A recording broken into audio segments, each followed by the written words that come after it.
Hi, everyone, all the fellow hospitality enthusiasts that I know out there. Welcome to Hospitality Today Live. I'm Deborah Gardner, CEO, author, and keynote speaker, and your host here on Hospitality Today Live. I'm so excited for today's episode because I know you will be swept off your feet by the incredible journey of our next guest, a hospitality powerhouse from Minneapolis, St. Paul, Minnesota, with, let me tell you, an impressive 32 years of dedication and passion. Sara-ann's story is nothing short than awesome. You're gonna love meeting her. And starting where she actually started was as a corporate concierge, and then she soaring to like new heights as the owner of Concierge Services by Sara-ann LLC. And then, feeling the pulse of the industry, Sara-ann took the plunge in 1998 and birthed the National Concierge Association into existence. I mean, talk about vision and ambition. I mean, this is incredible to me. But you know what? Don't go far, because there actually is more. She has actually been quoted in mega publications like the Wall Street Journal, even gracing the pages of Oprah Winfrey's magazine. Sara-ann has become the face of the world of concierge. And so today, she will help us dive into the heart of NCA and the industry, the challenges, and the buzzworthy National Educational Conference that's just around the corner. And guess who's stealing the spotlight once again at the Concierge keynote speaker slot? Well, yep, here you are. That's right, yours truly. So grab your favorite beverage and get ready to be inspired when we come back with the one and only Sara-ann Kasner. You're not going to want to miss this.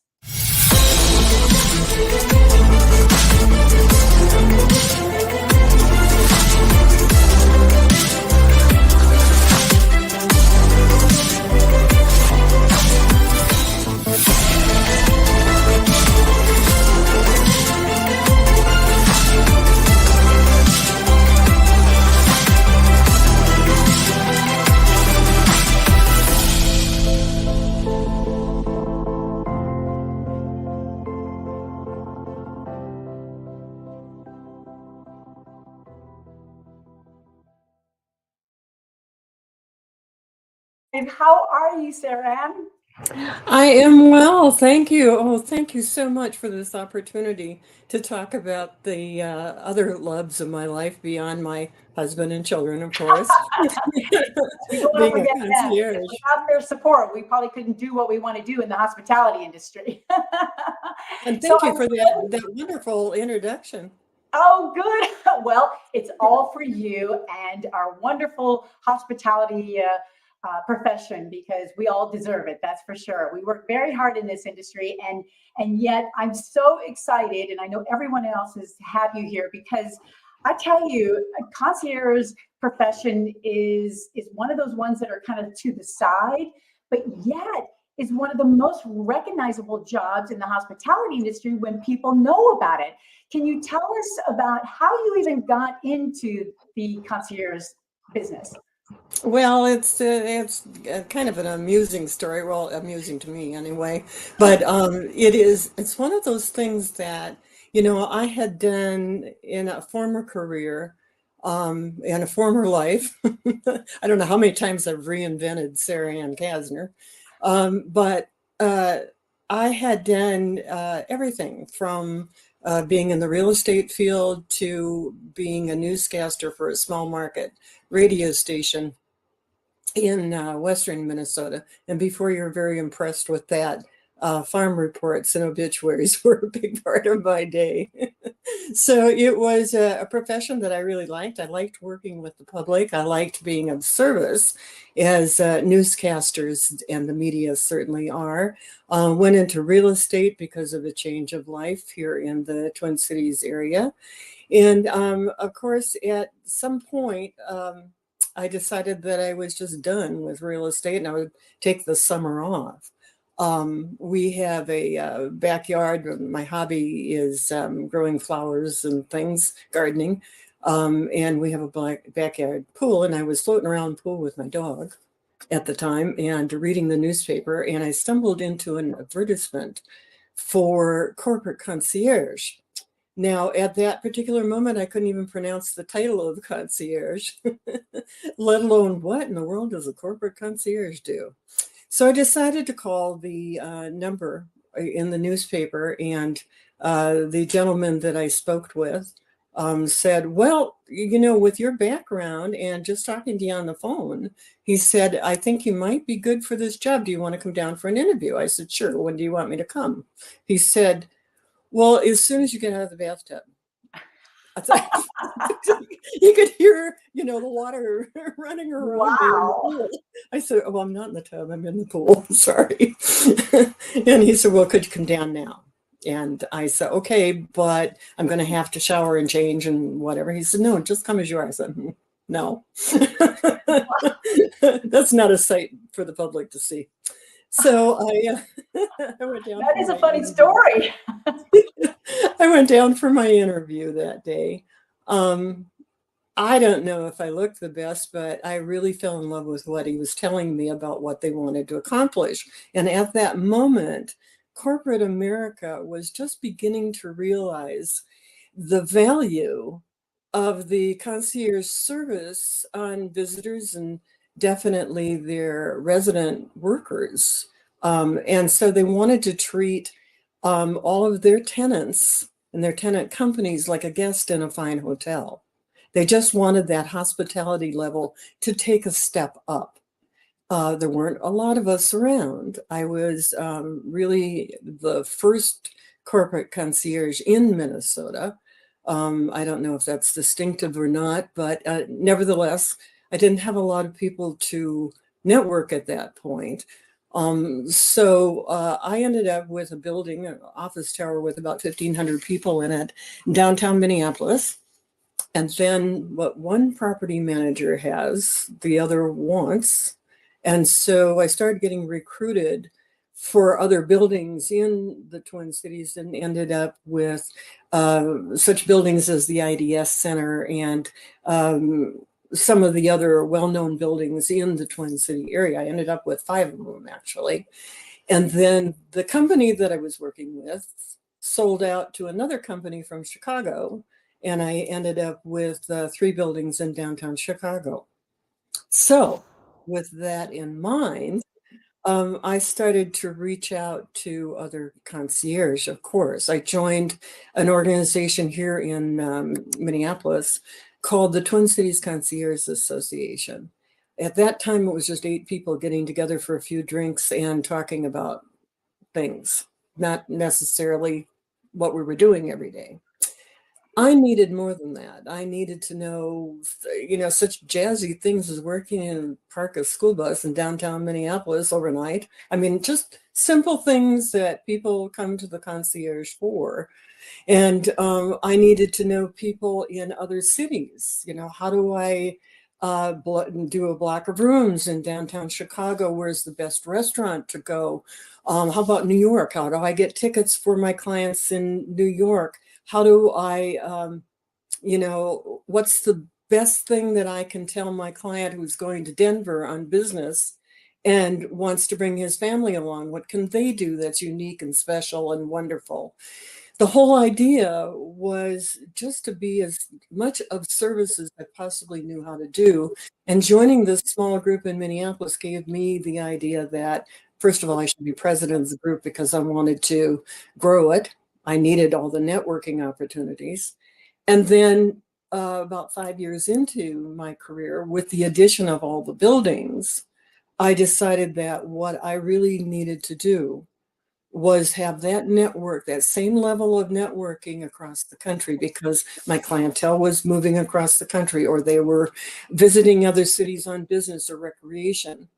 And you can't be in 2 places at one time. That's just impossible. And so I invited a group of concierge. I know we're getting a little ahead of ourselves, but I'm so pleased with how it all turned out because I had a lot of help along the way, and we want to talk about that too. But I invited a small group of concierge here in Minnesota in August. And why Minnesota in August? Because it's beautiful here. In that late summer and fall, it's gorgeous. So I invited them, and we wined and we dined because that's what concierge do. And they get together, we have a good time. We go to all the best places. I even hired a friend of mine who was a world-class bagpiper to come on board the boat that we went on in one of the largest lakes here in the Twin City area. As you know, Minneapolis, St. Paul, Minnesota is the land of lakes. There's, I think that rumor says that we have 16,000 of them that they've, so lake life is a big thing here. And we went out on the boat, and I said, it would be a good idea if we did this nationally, if all of us got together. And at the time in our audience, I had 65 concierge from places like Arizona and Texas and Chicago, the so States. tell us about that. When you just came up with that great idea, tell us about the National Concierge Association and what are the types of concierges that are out there? Oh, brother, it has expanded. In fact, it has absolutely expanded from 1998. We started out with corporate and hotel, and these days, now for me, 26 years later, for the organization, we have corporate, hotel, retail, academic. We have privately owned services, private clubs, medical. One of the fastest growing segments of our industry has been the medical industry. So there's concierge in just about every facet of the real estate and hospitality industry. So the National Concierge Association that you incorporated, you founded, you are the owner of it, is how many are there out there, at least for, throughout the country here in the US? Well, there literally are 1,000 services. The organization does not have all that number, and I'm not at liberty to share the exact number with you, but we have quite a few hundred concierge in all of those industries, all of them that I just named. That's But amazing. that's not the end of the story, Deborah. The concierge, we're very special. We deliver a very, how can I say, the stellar level of public service. And we're all passionate about it. We all love to be of service. And so there is no such thing as the answer no, unless it's illegal or impossible for us to do. And trust me, there's very little that is impossible for us to do. So having said that, and made the statement that that's not the end of the story, these days you'll find concierge-like services. We call them associate concierge in the National Concierge Association because they're individuals who do a job very much like concierge. It's comparable in just about every way, except they don't have the title. They might have the title of executive assistant, or maybe they have the title of navigator or ambassador, because that's exactly what we are. I don't know if you knew this, but the city of Chicago has a concierge day every January. And the reason for that is because the concierge in Chicago, like every major city in the world, is the ambassadors for everything Chicago. I mean, we deal not just with the visitor market, but the residential market. So it's a repeat business over and over and over. It makes all the difference for office towers hoping to lease space. We make all the difference for residential properties that want that personal touch that comes from a concierge. It's not just about looking everything up on the internet, although that's a tool that we use also, but it's connections. There's a rumor out there, and it's true. It's not really a rumor, but there's a thought out there that concierge are the most connected people in the world, and we are. I believe it. I We believe are. I mean, I often make the statement to my fellow concierge, if you can't get it in the NCA, you just can't get it because we're all just so well connected. My clientele, for instance, here in the Twin City area are all high-end decision makers for the large part, or they work for the high-end decision makers. In some cases, they actually own the buildings, the office towers where I provide concierge services. And the needs can be anything from antiques to zoos. In preparation for our talk today, I was thinking about all the things that I've done over the years, and it has been just that. It's been from making recommendations from A to Z. It's been about setting up parties in cities where I've never set foot. It's being so connected. For instance, let me give you an example. And it's okay. You can stop me if I'm talking too much. No, keep going. This is great. No, I love it. I'd love to hear that example. Yes. All right. A while back, I have a client who's very high end. He owns several buildings in the Twin City area and as well as Chicago. And he is also friends with the ambassador to the Vatican in Italy. Okay. So the ambassador was coming into Washington, D.C., and he called my client because he said, you have this concierge service that you're associated with, and I have a need to get into a really high-end restaurant here in Washington, D.C. Okay. He said, my client said to him, okay, when do you need this? He said, tonight. It's Friday afternoon at 4:00. Oh my. Oh, yes. So I called an associate of mine who, by the way, is on our executive board now. I called my associate in Washington, D.C., who, by the way, is the president of a concierge service that deals with residential properties throughout the city there. And I said, and I'm going to name him. His name is Tony Curtis, and he's just fabulous to know. He's president of Classic Concierge, and he's going to love me for mentioning that. But he is. Well, no. I said, Tony, it's Friday at 4:00. I said, can we get my client? I said, he needs a private room. Wow. To dine in, and he's bringing these other 3 people with him. And so he's going to arrive by limousine, which I'm right now securing for him. And he needs to come in maybe a back door and needs to dine in the restaurant. Doesn't necessarily want everybody and their brother knowing that he's there. And so what can we do? Tony said, I'll be right back. 5 minutes later, I get a call from Tony. And he said, okay, it's all set up. You're all set. This is what he needs to do. Here's the instruction. You go back to your client, tell him what to do. And I did. I mean, Well, talk that's about a wow situation where, I yeah. looked like a star. Tony looked like a star. And my client loved it. And of course, he's still my client because, we can do anything. That's amazing because now it tells me a little bit more insight to concierge. Not only do they have to be knowledgeable and well connected, but think on their feet. I mean, Yes. really have to just like put the brain in gear to make things happen. Well, the reason why people should be with the National Concierge Association because of the networking, it is because our clientele, I mean, they can go on internet and get anything they want, but is it the end result going to be what they wanted? Maybe, maybe not. I mean, I'm not going to say it doesn't exceed some expectations some of the time. It probably does. But that personal touch, I stake my reputation on every recommendation I make.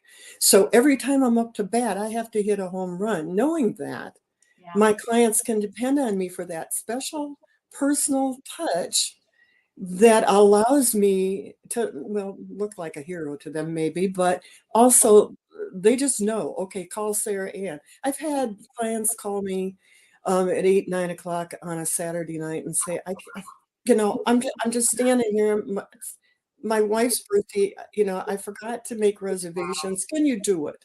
Well, of course I'll help, They can call me on a Sunday morning. They can call me anytime they want to.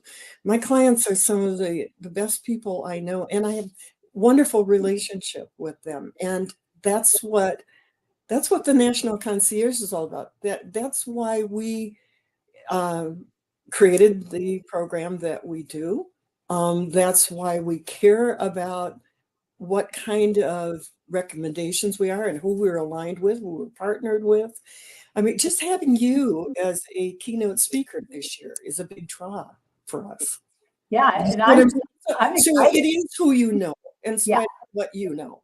Yeah, and this is the second time I've been honored to have this opportunity, thanks to you, Yes. to speak at the annual Oh, we education. love you.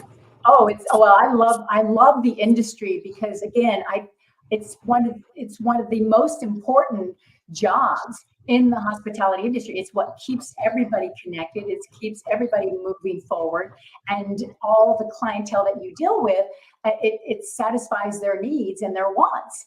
And I'm just so thrilled. And you're right. I believe every concierge positions should be at this conference. And again, this is my second time, and I can tell you the concierge that do show up get so much value.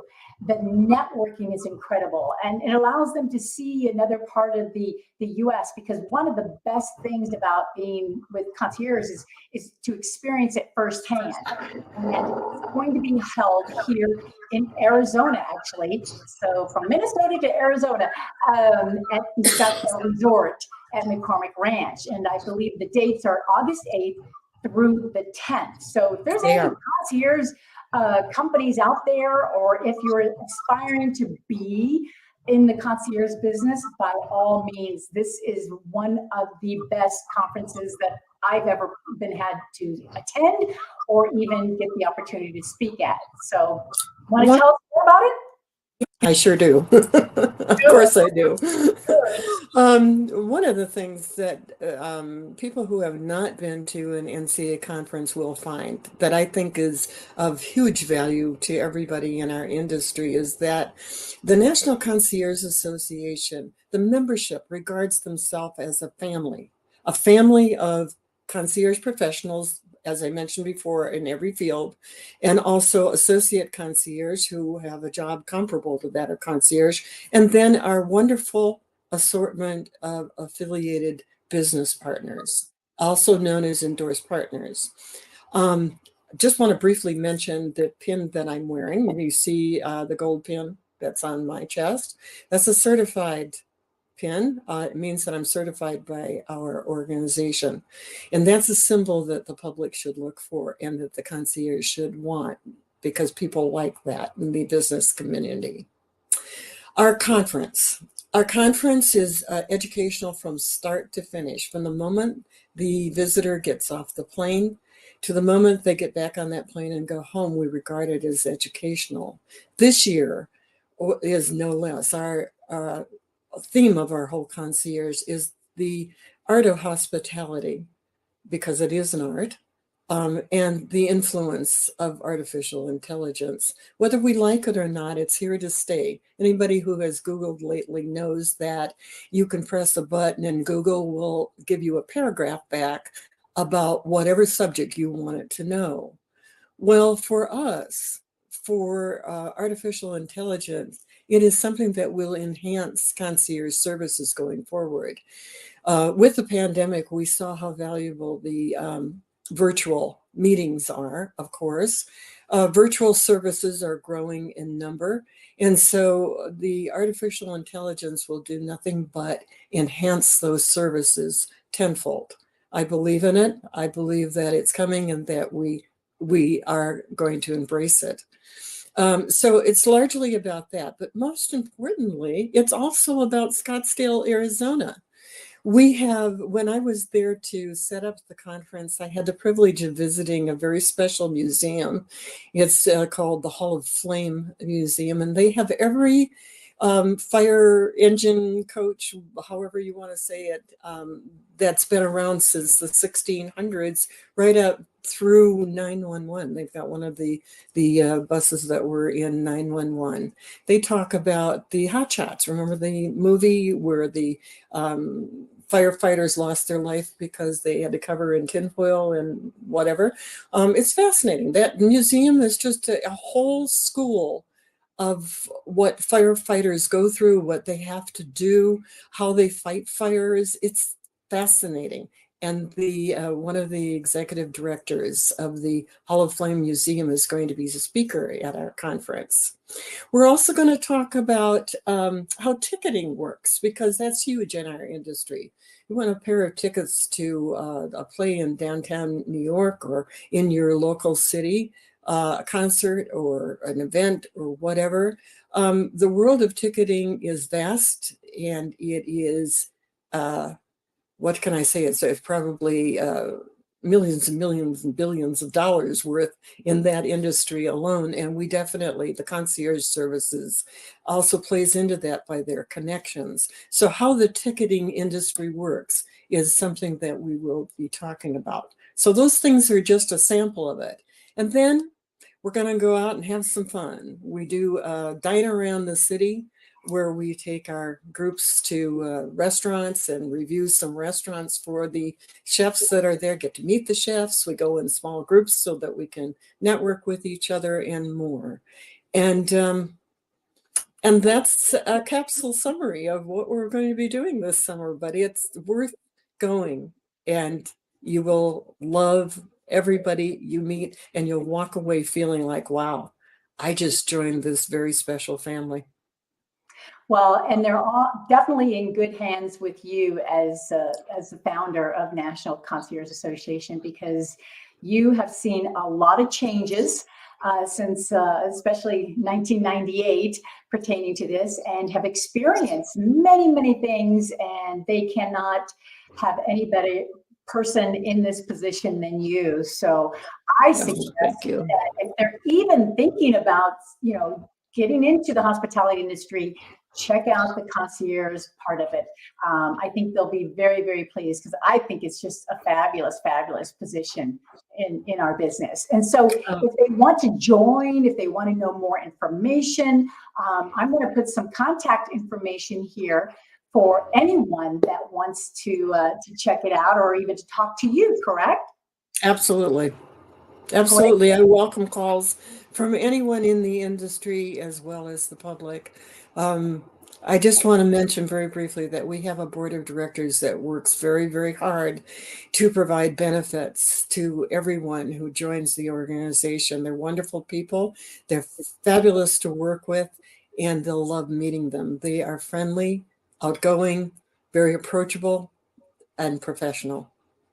Wow, it's definitely a great, great business. And I, again, so excited to see everyone in Arizona in August. We're going to heat some things up all together, that's for sure. And have Deborah, you have to name your talk. I want you to tell them a little bit more about what you're going to talk about. Absolutely, thank you. Yes, it's called The Heart of Hospitality at Work.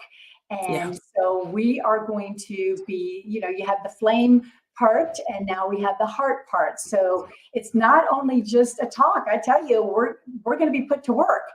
There's going to be a lot of interaction, a lot of game playing, a lot of fun. So that way we can make sure everyone gets to meet everyone before they leave. So it's going to be fun. It's going to be very high-spirited, with some new ideas that everyone can take home with them and apply not only to their business, but to their personal life too. So we are the heart of hospitality. There's no doubt about it. We want to keep that spirit going wherever the hospitality concierge business may lie. So very, very excited for it. And again, thank you so much for joining us. It was thank you.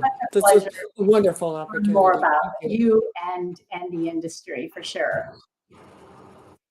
So thank you so much, everyone. I want to say, gosh, we're always having such fabulous guests like Sara-ann, and we want to make sure that you join us once again for another episode very, very soon. So stay tuned. If you do want to go ahead and contact us, you know it's at hello@Hospitality Today Live.